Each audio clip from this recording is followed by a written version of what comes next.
In California, there aren't as many HOAs as there are here in Georgia. In Georgia, I will say the HOAs are a lot more prevalent in the neighborhoods and such.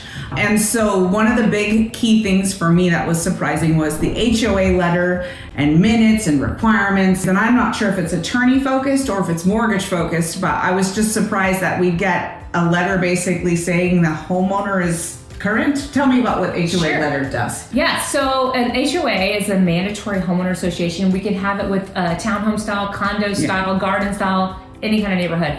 So depending on the loan requirements, there are different things. So from a title perspective, I want to make sure, A, that there are no liens, there are no past due dues that I need to collect that could become a lien, because in Georgia they become a lien, or a violation. So from a title perspective, I need to make sure that they haven't told the person, hey, you need to repair that gutter, and if you don't, there's going to be a fine, because there's nothing worse than as a buyer to going into a fine. My very first day, moving in on the house that I purchased, I got a letter telling me to change my mailbox or something silly, because I bought actually a foreclosed house. So they were been waiting and waiting for someone live to live there to maintain this home.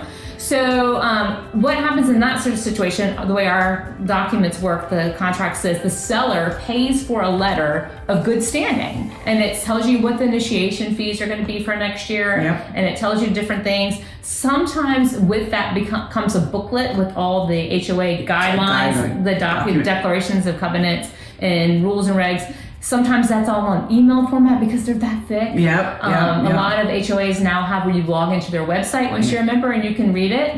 I always suggest, especially if someone has like a work truck and you want to see, I've actually had a closing held up because they did not get those documents ahead of time and there were no work trucks that were allowed. So that's actually why I wanted to bring this up, is that information should be found during your due diligence period. So if you're working with somebody, make sure that they get that stuff to you in that beginning phase of your contract, so you have time to review it. You don't want to have these things show up at the end of your process. Right. Because renegotiating or making changes or money lost on inspections, movers, all of those things can be avoided if you ask for those things up front. And again, to a seller, you're going to have to provide them anyways. Just get them.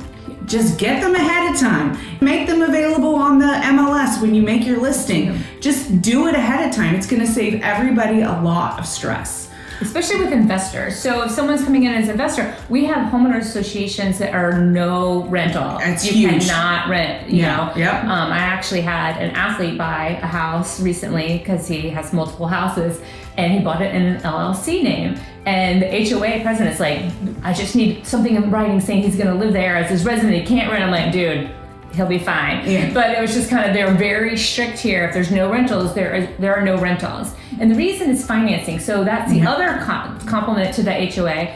So the lender wants to make sure, especially in a FHA environment, that there are not too many rentals in a neighborhood. They want to make sure that the dues aren't too far delinquent. So on a condo, there's actually an extra fee the buyer will pay versus the seller to the HOA company, the condo association, that discloses the number of rentals, how many people are delinquent. That's a big one. That's a big one. That's what I was going to touch on as well, is some lenders will not allow you to buy within an HOA community if the percentage of rentals is more than 10, 15%, sometimes as little as 5%. So you have to know those numbers beforehand. In California, those documents are provided within like 3 days. So it can go into underwriting and everything happens. So, I mean, it is a slam dunk. That thing is handled.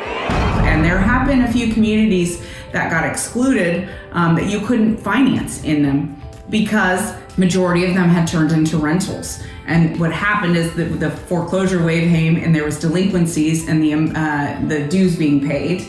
And the mortgage company doesn't want to guarantee a place that may lose its value because there's not homeowners in there to pay the dues. So, I mean, if the dues aren't up to date and there's a delinquency rate amongst the whole HOA board or the whole HOA, it's a red flag. Oh, if I was buying in an HOA, I always look at the budget. I want the budget. That's one of my due diligence items. I want to see, do they have reserves? My own personal neighborhood has lakes in it, and we had to pay $1 million to dredge the lakes and if there are lakes, they're beautiful.